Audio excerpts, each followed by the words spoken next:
Good evening, everyone, and welcome to today's discussion on one of the most transformative projects in India's infrastructure story, high-speed rail. Imagine traveling from Mumbai to Ahmedabad in just 2 hours, a distance that currently takes over 6. This is not just about cutting travel time. It's about redefining how India moves, works, and grows. India's railways are the backbone of its economy, carrying over 8 billion passengers annually. The Mumbai-Ahmedabad high-speed rail corridor set to launch by 2026, and we have planned 11 high-speed rail corridors under the National Rail Plan. And with a planned investment of 17.4 lakh crore rupees by 2025, Indian Railways is firmly on track to becoming a game changer in global rail infrastructure. But building high-speed rail in India comes with its unique challenges: financing, diverse geographies, and integrating with existing rail and metro systems. These projects demand not only cutting-edge technology, but also robust collaboration between public and private sectors. Today, we'll explore how high-speed rail can transform intercity travel and economic growth, the role of public-private partnership in addressing the scale of these projects, and how we can ensure these systems are cost-effective, sustainable, and impactful for communities. We're joined today by 3 distinguished leaders who have been instrumental in shaping India's rail infrastructure. Please join me in welcoming Mr. Sudhanshu, who was part of the team behind India's first semi-high-speed train, the Vande Bharat Express, and he brings decades of experience in railway innovation and modernization. His work in rolling stock design, manufacturing, and execution has been noteworthy. Please also welcome Shri Anil Kumar Khandelwal, a former member Infrastructure Railway Board, who has over 35 years of experience in railway construction and infrastructure development. His leadership in integrating infrastructure planning through Gati Shakti has been instrumental in transforming India's railway landscape. And Mr. Olivier Loison, Managing Director of Alstom India. He brings over 25 years of experience in the rail industry. He has held key leadership roles across multiple regions, including China, East Asia, France, and India, overseeing operations and business growth. Thank you, gentlemen, for joining us today in this discussion. Let me start with you, Mr. Mani. What makes high-speed rail an essential part of India's transport strategy for the future, especially when it comes to connecting key economic hubs and for transport in the future? Good evening, and thanks for inviting me. Okay, so high-speed rail today, as far as I know, is running in 25 to 27 countries. Only notable country where it really doesn't have a footprint is US and Australia. Even US on eastern coast has something you can call high speed. Now, rail mode of transport is much cleaner than road and rail and air. And therefore, it's a necessity for future. High-speed rail is the apt solution for replacing air travel. And there are examples in the world where high-speed train has replaced air travel, totally killed air travel such and such, which leaves a much larger carbon footprint. Why it is essential for India is no different from any other country. If we compare ourselves with China, where in India, 8 billion people travel every year. China is perhaps around 10 billion. So it's very comparable. And they have the highest high-speed rail in the world today, 45,000 kilometers. In any case, it is something which is going to be cheaper than air travel, therefore more affordable. Then, of course, we have congestion in our cities. Through high-speed rail, you can build satellite cities, which can be at half an hour distance. Going through the traffic, you may take 1 hour, 1.5 hours to reach the center of the city. With high-speed rail, you can reach center of the city, in this case, BKC in Mumbai, for example, in half an hour. Can you put it in the larger transport strategy? Because we are building roads very quickly. Roads is a big focus. Then we're talking about biojet. biojet fuel, so that will make air travel perhaps cleaner. So there are a lot of pieces in this transport puzzle. Where does high-speed rail stay in the future in India? Okay. So biojet will make it cleaner if it happens, but it would never match high-speed rail, number one. Number two, road cannot replace high-speed because either we are talking of cities 400 to 800 kilometers distant, which can be a day travel, 2.5 to 3-4 hours. So you have no stress of driving on a road, so it would be a preferable transport, and you have more space, more comfortable. And when it comes to overnight travel, of course, road is usually out of question. And you can cover, say, Delhi-Mumbai. I mean, I can just give a number, but maybe you can cover it in 7 hours, 6 hours comfortably. So why would you travel by air if you had a comfortable night in a high-speed train? All right. So, yeah. And what are the biggest challenges and opportunities in building, implementing, operating high-speed rail in our country? So challenge, obviously, in our country and so many other countries other than China is land acquisition. Most of it is going to be elevated, so the land imprint is not that high, but nevertheless, land acquisition is always a problem. And it's not very unique to India. It happens to other democracies as well. But it's not as if it's something insurmountable. I would say land acquisition is the biggest challenge. Financing today, I don't think is a big challenge because of this government's thrust in allotting huge capex to Indian Railways. Yes. It's 2.65 lakh crores. More high speed means more rolling stock, more signaling, and more associated technology where local industries can come up. And as it develops, there's also an opportunity as you have that expertise and you build up that capacities to even export trains, which or the complete high-speed system as such, which China does today. They started 20 years back, and today they are building high-speed rails in other countries like Indonesia. The latest high-speed rail they have is a Chinese project. So many opportunities, some challenges, but nothing insurmountable. Olivier, what are the specific innovations or technologies that Alstom can bring that will help accelerate India's plans to develop, implement, and operate high-speed rail in India? Alstom in 2023 bring for Namo Bharat a significant breakthrough in terms of technology. The signaling system that we have provided in order to support this project, which is a train at 160 kilometers per hour, was clearly in one of the highest standards that the market is contemplating.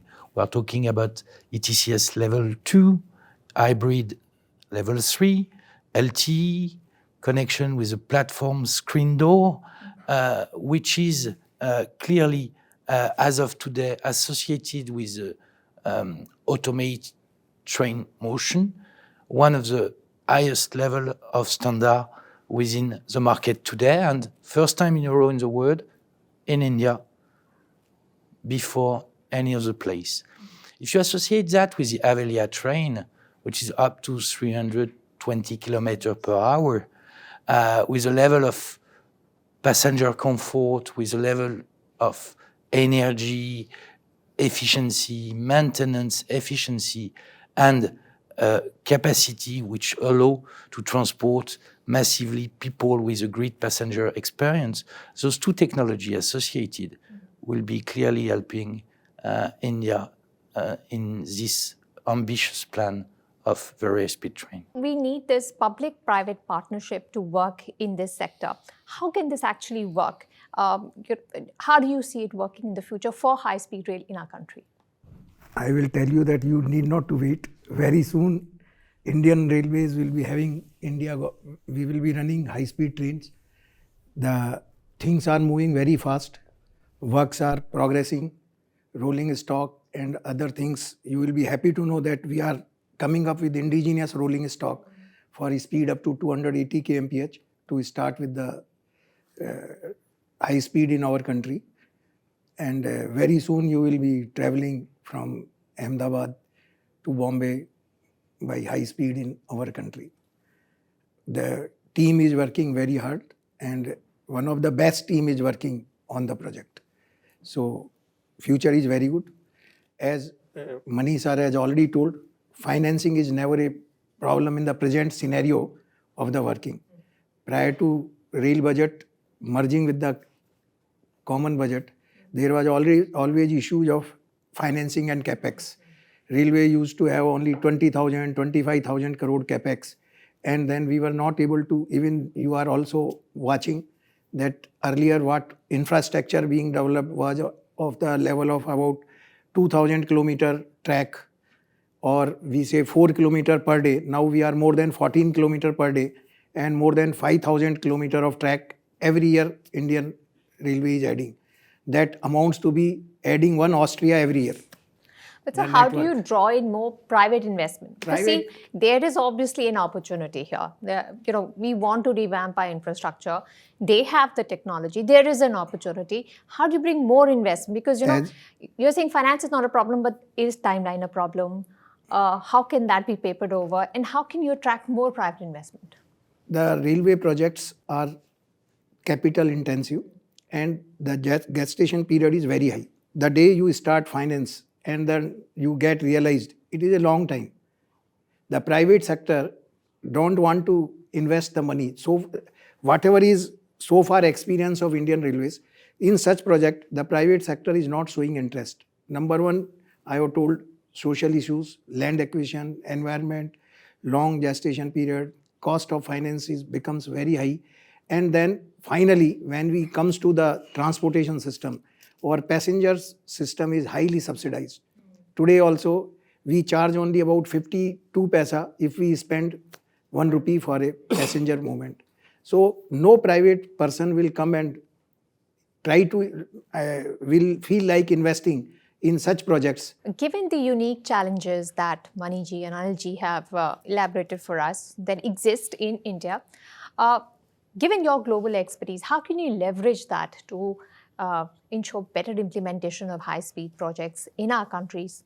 And how can the uniqueness of Alstom, its global expertise, help here if we look at a PPP kind of a model? I think that Alstom has 40 years plus experience in the high speed. And many countries we had the opportunity to work and to partner in order to support the development of high-speed network. You have France, you have Italy, you have Spain, China, Morocco, and the list is quite long. 2,900 high-speed train order already, 40 years experience, as I mentioned. This worldwide experience, I think it's an asset in order to understand globally how the overall network constraint can be integrated. On the top of it, Alstom in India is 12,500 talents, historical presence, both on the main line, on urban. Metros. Exactly, 5 engineering centers, 6 factories, and clearly some solution which has demonstrated our integration between a global leadership, but as well a local understanding, which will be, I think, a key way to leverage on this high-speed market. Right. So Maniji did speak about the role of high-speed rail in the future when India is looking at having a sustainable transport system. So can you tell us how high-speed rail network will help India in its roadmap towards net zero by 2070? I think rail, by nature, is a green technology. Because it runs on electricity, right? Because it goes on electricity. Because as well, it's in terms of mass transportation, it's clearly a huge advantage in zero carbon emission target versus some other means that we know today. And as mentioned, when we are traveling at 320 kilometers per hour, if you take the example of 1,000 kilometers per hour, We are talking about door-to-door transportation, in which, if you compare with the airplane industry, you will maybe go faster. Oh. Yes, because you will spend 45 minutes within the sky. Carbon emission that you will have has no comparison.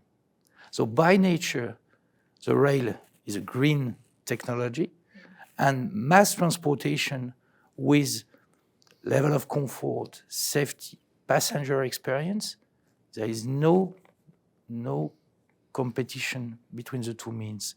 Donc, to invest massively on the high-speed train is really contributing to the zero target emission. Anilji, Alstom has been in our country for some time and they have already built a local ecosystem. So how can high-speed rail network, which is envisaged in our country, lead to growth and development of maybe building a local ecosystem, creating jobs, powering growth? How does that entire thing work out? Developing infrastructure is key driver for any country's economy. And logistic arrangements are the key for any business development or economic growth of the country. The infrastructure sector contribute in India also about 3.2% of our GDP. So it is going to make impact.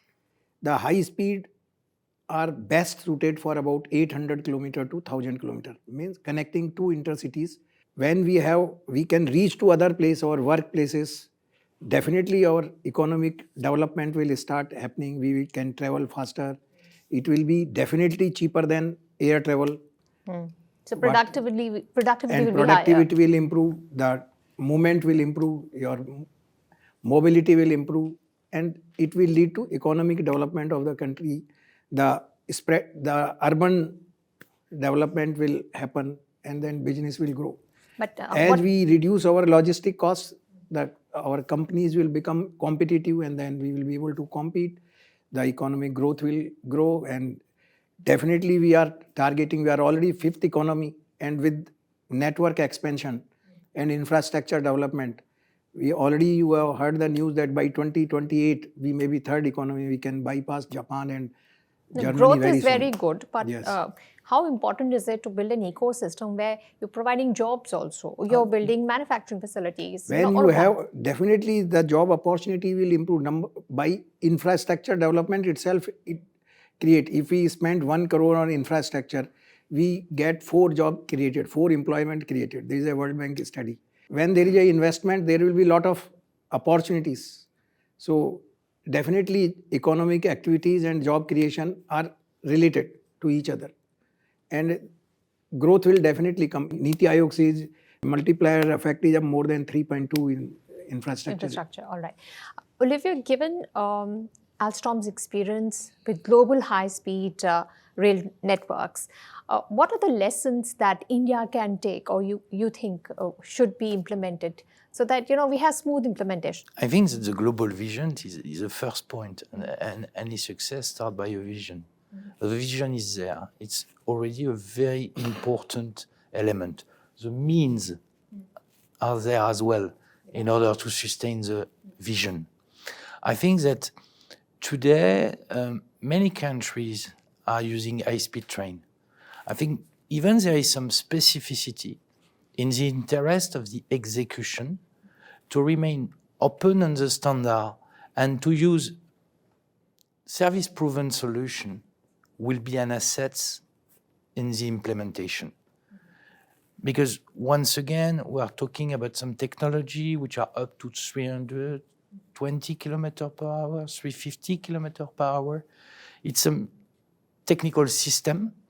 And I think the reuse of proven solution will clearly help the pace of implementation. The standardized solution already implemented for both the rolling stock, but as well for the information system, will be key. Then after, on the top of the vision, to always keep the passenger in the center of the priority will be a good leverage for success, whatever in comfort, whatever in accessibility, Convenience. it will be, I think, some element which will help the speediness of the implementation of the vision. Gentlemen, thank you so much for joining us for this discussion. It was great to have your views on how India can capitalize on the potential of high-speed rail. High-speed rail is not just a technological milestone. In fact, it's about creating a transport ecosystem that matches the aspiration of a 21st century India. Mumbai-Ahmedabad corridor is just the beginning. We have plans of 100,000 kilometers of new track being planned, millions of jobs to be created, and an entire supply chain ecosystem waiting to be built. High-speed rail is poised to transform India's transport and economic landscape. As we wrap up, let's remember, this is not just an infrastructure project, it's a partnership with India's future, a future that is faster, greener, and full of possibilities. Let's work together to make this future a reality. Thanks for watching and see you soon.